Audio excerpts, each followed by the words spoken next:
Welcome back, everybody, to Let's Play Broken Sword Shadow of the Templars. I am Xexor. I'm hosting this. This is part 7 in the series.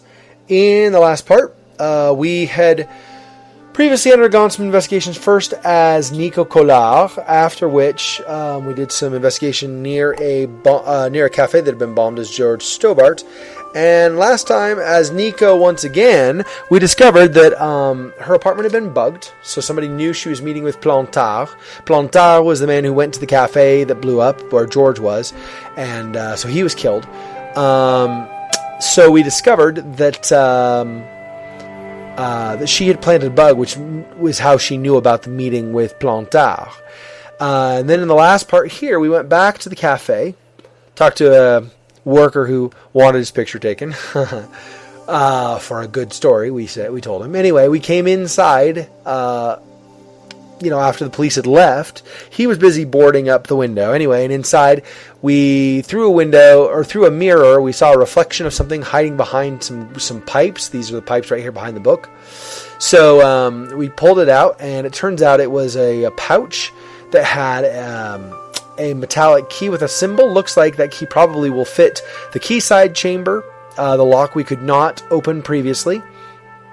And then also there was a decrypted note which, following the same pattern as before, had the word Pierre, so it was easy from there to kind of start filling things in. Pierre had been killed, and Imelda, his wife, Imelda Carchon, told Plantard, saying that some lady, Thierry's woman, tried to get into the safe. Anyway, so Imelda's involved, as was Plantard, although Plantard's dead now, of course. And Thierry has sent this woman who tried to get into my apartment and tried to impersonate a cousin of mine, pretend she was that. And that's how she planted the bug. So now we're here. And this is what we've discovered. So, the police had missed the evidence, and that's where we found the pouch. The decrypted message was written, and shows that Imelda was part of the organization and lied to her. So her front, as the innocent wife couldn't understand why her husband was killed, was a sham. And she warns Plantard that the murderer will come after them. Plantard really wanted to tell me, Nico, but that didn't work out for him. He was killed first. So now I think we need to go talk to Imelda, and hopefully she's not been killed. So I think that's the plan. That's where we'll go next. Here's the key. Here's the second decrypted message. This was the first one we found. There's the newest one. So there we go. There was nothing of interest beyond some bloody debris. So I just had a little, investigate icon, little, kind of whatever you want to call it, like flashing or whatever, pinpoint to look at. Anyway, okay, so we'll get out of that. She doesn't drink on the job. We don't want that. That probably will tell us nothing now. Yeah.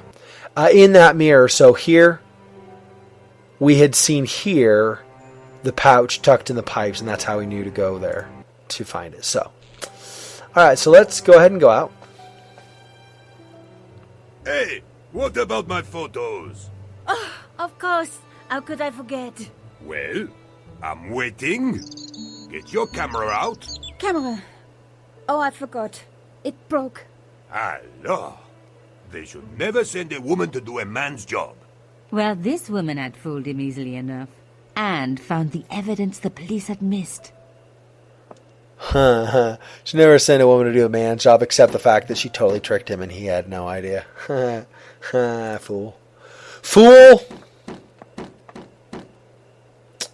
And then that should take you to the map. The strange metal artifact I found in Plantard's pouch had pointed back to the quayside. Ile de la Cité, an hour later. Aha! So apparently I'm not going to talk to Imelda yet. Apparently I'm going back to the quayside. So here is the symbol of the organization, the Templars, I'm assuming, because this is a shadow of the Templars, right? So I'm assuming this is city symbol of the Templars. This leaves, and so this enters the area. So let's look at the symbol really fast, I guess. The cross looked familiar. I'd seen it before. course you had. You saw it on... we have right here this. The cloth was embroidered with an unusual symbol. It's a cloth. Yeah, that's where we saw the symbol. Alright, let's go inside. Hopefully, if we confront somebody, hopefully we don't die in the process. We'll see, I guess.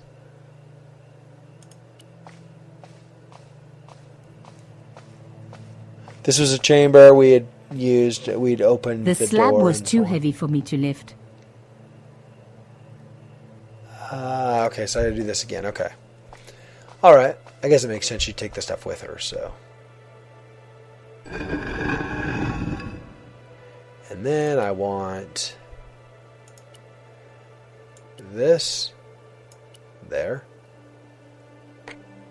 Holds that up in case you had missed that part. And then over here, I touched the slot. Nothing bad happened, which was good. I've always been attached to my fingers. okay. Okay, and then we take this, put this in there. Which opens that.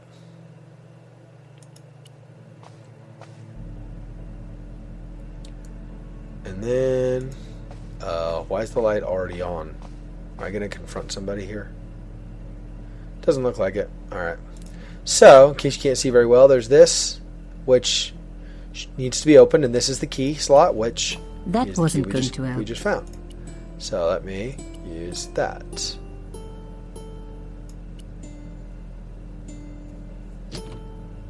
Ha! Plantard's key fitted the lock, so he must have used this place too.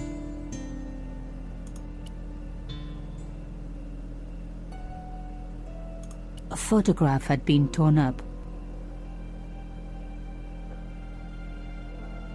If I could just arrange the pieces. See, so in case you've not played these games before, this is the nature of the games, right? We have the messages to decrypt. We had, SS, like Sinister and Dexter, pattern left and right. We had to use twisting something. So here we have to arrange the pieces of the photograph, which, of course, makes sense. Move the mouse pointer over it. When the pointer turns to a hand icon, click and press the mouse button and drag the fragment to the appropriate position. Fragments must be arranged so the whole of the photograph fits within the available space. Let's do that. Oh my god. It can't be. It's her father. Well, that's interesting. Her father somehow involved, maybe? It's kind of hard to tell, but looks like maybe. Not quite yet. Let's do this first. Looks like this.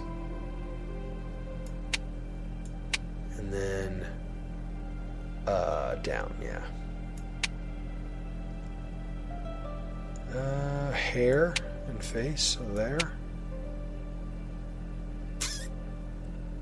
Let's see. I wonder if this, yep, right there. Okay. And then the bottom of the pocket. Nope. That would be that side. There we go. This is going to be the other part of that. This is going to be the other pocket. Some of these puzzles are more difficult. Some are easier, obviously. Whoops. Alright. Whatever. I guess it doesn't have to be exactly on. It just kind of seems where that didn't quite fit into place. But okay, whatever. Let's see, what else do we have? That. And that's the other side of his face there. That's going to go there. Nope, not that. This will go there. That'll go there. We'll go like that, and like that, and like that. There was no doubt about it. It was a picture of my father. Now this... Papa, oh God. After what I'd gone through, I thought I could face anything, but not this. My father, the one person in the whole world who I truly admired. standing with Carchon, while those murderers carried on with their evil work. My father, grinning at the camera. I couldn't believe it. Yes, that's what I was going to mention, right? He's the other half. I realized that I desperately needed to get to the bottom of this story, and that I really needed George. I was going to say that was the other half of that photograph where we had a picture of Carchon and the other half of the other person had been torn out of the photograph. So apparently we're going back to the apartment. Later that afternoon. Ah, and then now we're George. Right, got it.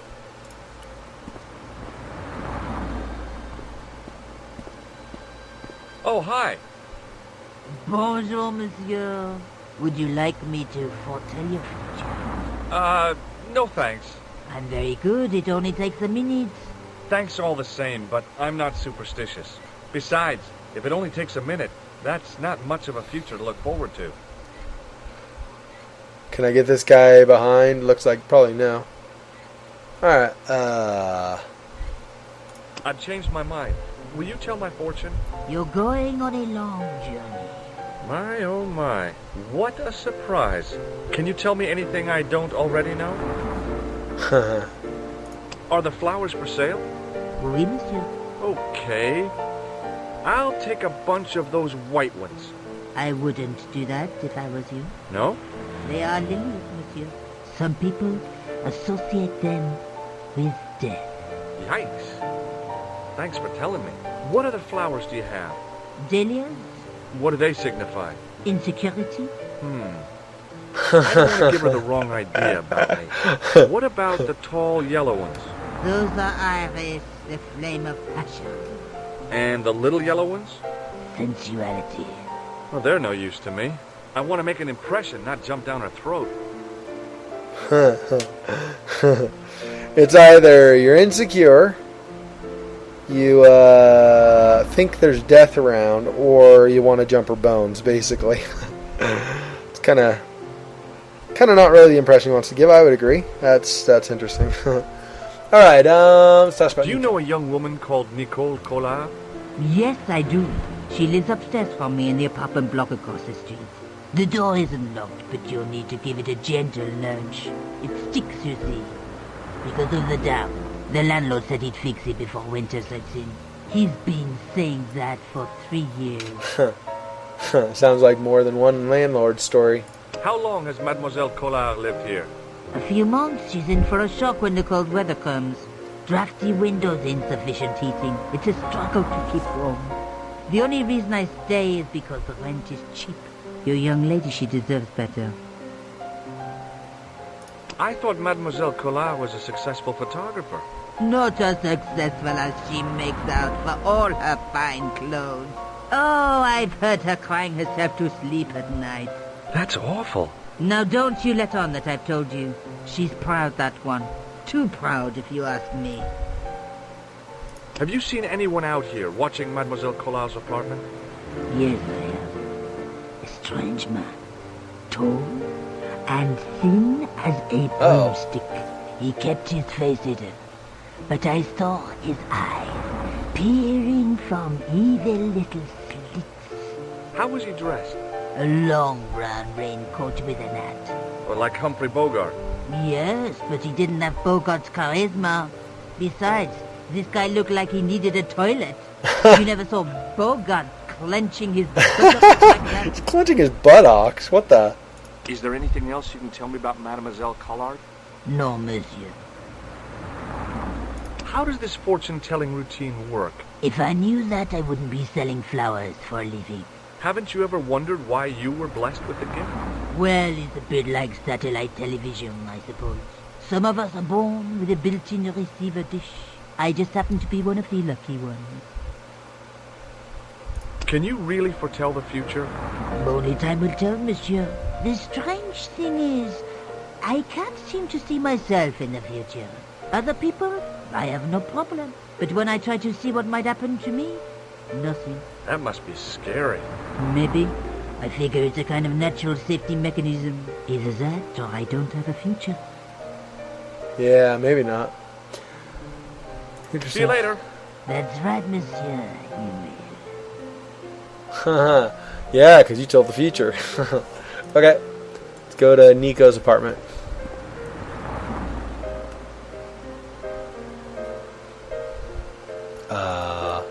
Not go inside? Oh. Must have Remembering clicked. the flower seller's advice, I pushed the door gently just above the lock. Hi. Bonjour. I'm glad you could make it, monsieur. Please, call me George. Fine. I'm Nicole. Take a seat, George.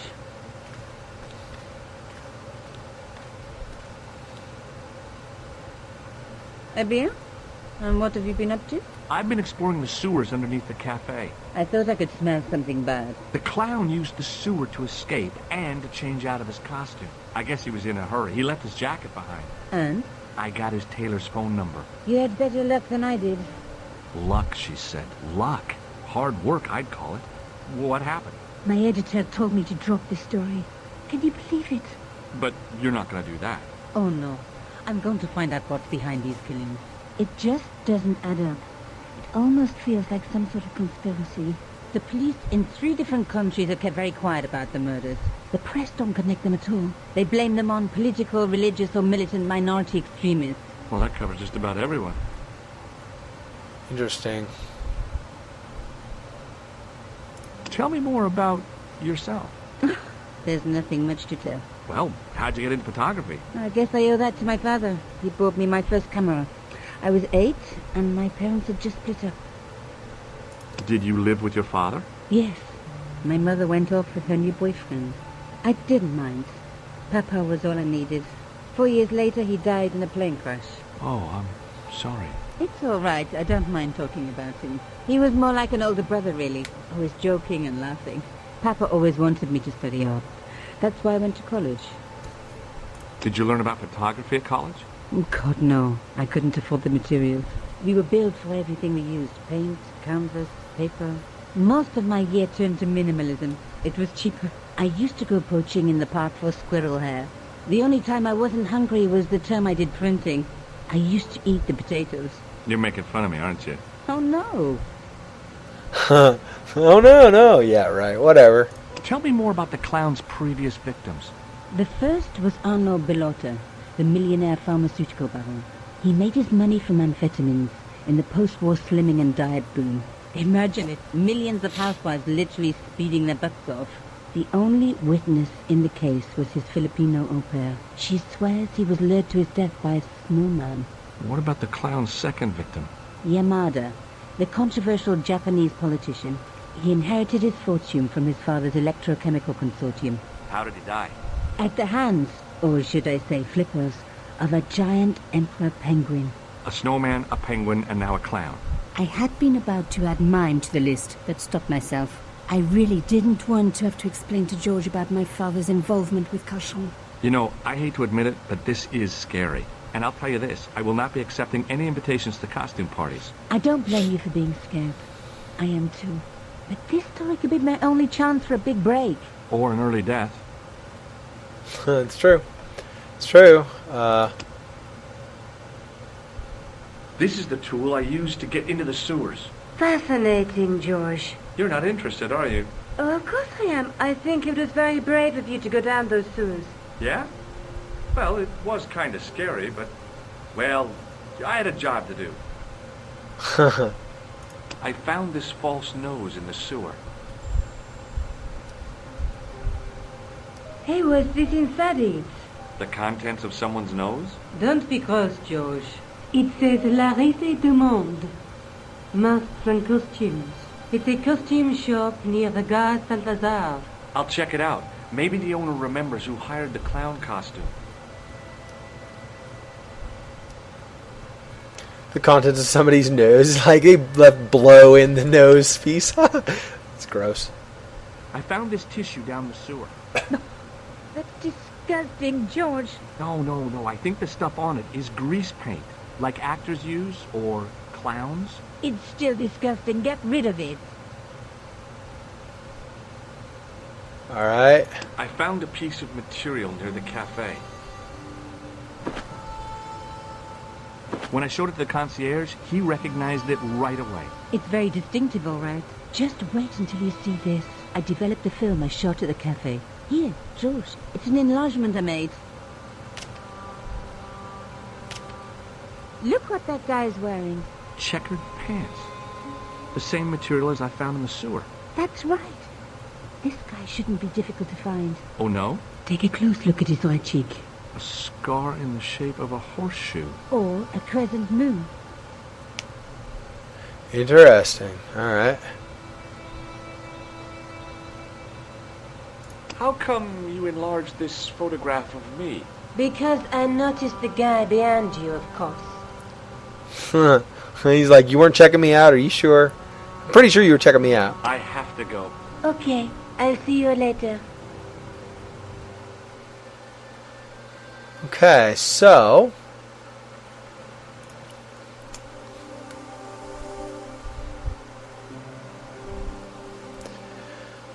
seems some important guys are being assassinated by clowns and penguins.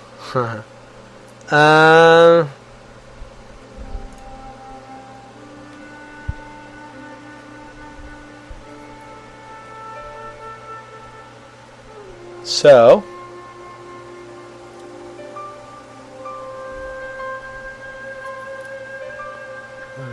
material, there's a scar on his cheek. Okay, so that's basically what we discovered inside. Okay. So, I think I want to go. Is that the clown shop? Poste de police. Rue Jarry.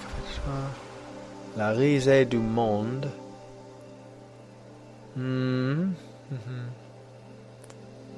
Try that. There we go.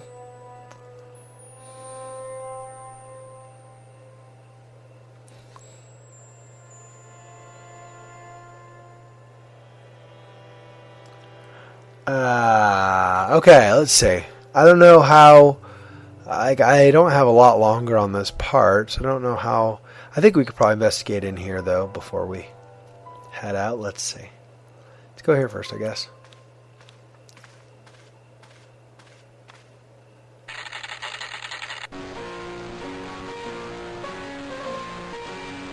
Just gonna play some music, okay. Whoops.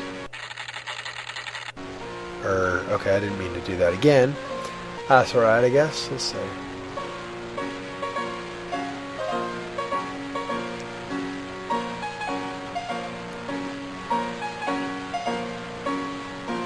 With the marionettes around, that doesn't get extra creepy at all.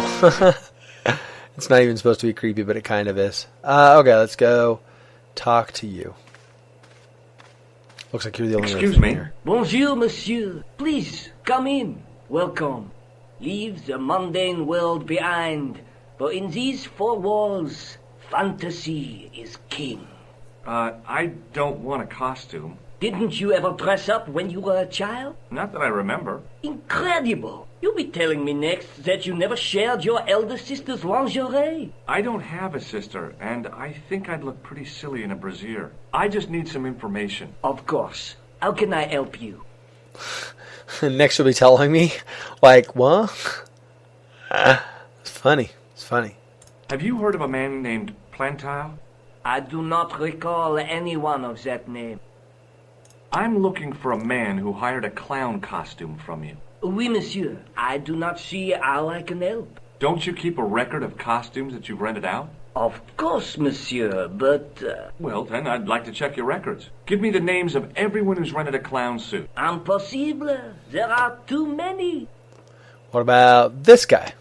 Do you recognize this man? Oui, monsieur. I sold him some grease paint.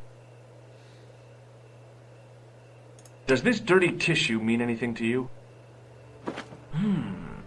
Let me smell that.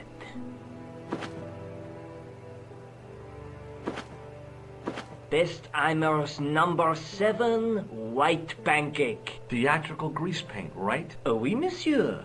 La crème de la crème of Thespian accoutrement. Have you sold any of it recently? Yes, 2 cans.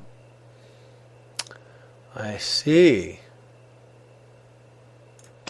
Do you want this red nose back? Not after it's been worn, thank you. Do you recognize this man? Ah oui? He was here this morning. That is the man to whom I sold the grease paint. I remember the scar on his face. He chose 2 costumes. Bozo the clown and Seamus the pixie. A pixie? Very smart. Green silk with a taffeta lining. He gave me his name as Monsieur Khan. Ah, I see. Hey, guess what? I opened the thing to the sewers, the whatever you call it, lid to the sewers with this. What does this tooth mean to you? Nothing, monsieur. At least didn't get into a big conversation about it. Okay, so. Thanks for your help, buddy. My pleasure, monsieur. Allow me to shake you by the hand. Huh? Well, okay. It's going to buzz him. What are you trying to do, kill me? You did not find it amusing? I never saw the funny side of electroshock therapy. Eh bien, it is yours to keep. A gift? Do I need a license? No, but I give you a word of warning, monsieur. What? Remember to switch it off before you visit the toilet. Ha ha. Alright, very nice. It was the shake and shock buzzer I'd been given by the man in the costume shop. Alright. So he's going to show up as a pixie next, looks like. So. And he called himself Khan. Okay. Alright, well, we're going to stop it here. So this has been Let's Play Broken Sword Shadow of the Templars. Part 7. I am Xexor. I've hosted this. I will see you in the next part. Thanks for watching. I'll talk to you later. Don't forget to like the vid if you enjoyed this. Peace.